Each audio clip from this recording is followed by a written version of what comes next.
everyone. Ayan nga guys, hinila na naman ako ng aking kapatid kung saan saan. Papunta kami ng Manila dahil siya ay magpapamedical para sa kanyang interview, sa kanyang visa. Ayan, ngayon lang ako nakapag-record ng video kasi kanina pagsakay pa lang namin sa amin sobrang traffic at nakakahilo guys, kaya wala kaming ginawa kundi natulog. Kaya yun, pagising namin mega mall na, kaya sabi ko ngayon na ako mag video kasi hindi na sobrang traffic. Grabe, mula sa amin, mula Binangonan hanggang crossing inabot kami ng 3 oras mahigit. Ayan. Kaya medyo hilo-hilo ang mga lola nyo guys. Ayan. Nag-ano kami, sumakay kami ng Grab papuntang Manila, Pedro Hill. Ayan, diba?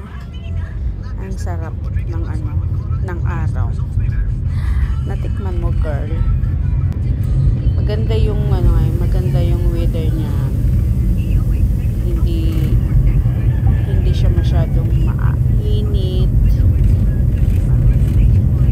at hindi matraffic guys kasi nasa Manila na kami. Wala, may aksidente lang kasi kanina doon sa floodway. O ayan yung kapatid ko, buhay na buhay pa siya. Pero mamaya yan, humihilik na yan. Saan ka pupunta? Nangungulit pa siya ngayon kasi may balak yan. May balak siyang matulog. Papaganito. Kung ano-ano pang pinapakita. Kalukuhan. Papaganyan ako. Kabado yan siya. Kabado siya sa kanyang ano, gagawin mamaya. Kukuha siyang dugo, i-x-ray, ganyan. Kaya kung ano-anong ginagawang pangungulit. Parang ako lang. O yan, diba? Parang pinitik lang siya guys. Tulog na. Ay, gising pa pala. Mag-aayos lang ng konti yan. O, diba? Titingin ka pa eh. Tulog na. Magsasalamin daw muna siya para dalawa kaming ma-eyeglass. O, we're the same. Same eyeglass. Tulog ka na girl, medyo malayo-layo pa. Less than 1 hour pang biyahe natin. O ayan, diba? Tulog na bebe ko. Sarap ng tulog. Tingin mo, ikaw lang. Matutulog din ako, syempre. Ako pa bang papatalo sa'yo? Kaya ayan, tulog muna tayo girl.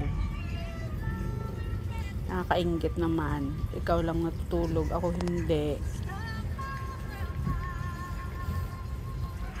Dinuduyan-duyan pa kami ni Manong driver. Kaya ayan, nakakantok. May music pa yan guys. Kaya makakatulog ka talaga. Tsaka ang lamig ng aircon ni Kuya. Saan kaya maghihintay?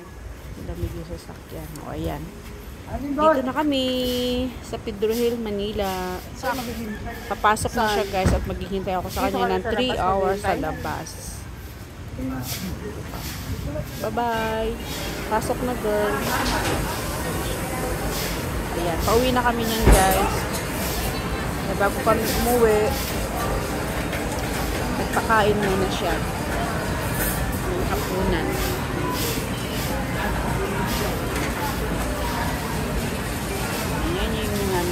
Yung mga pagkain dyan sa Mayor. Social sa Mayor. Ha? Masaya siya kasi nakakita siya. Meron siya habang po sa Mayor.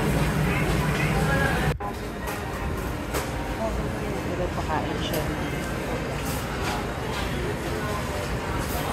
Masaya din yung Mayor.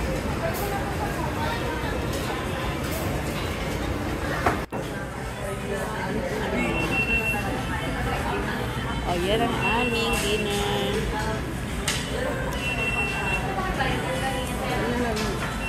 Ayan, yung aming napiling Dami, di ba? dinner ngayon. At siyempre, may juice pa. Parang isang balik. Ayan po yun kami guys. Nag-3 na kami para mabilis. Bye-bye. See you again next time. Thank you for watching. Mwah.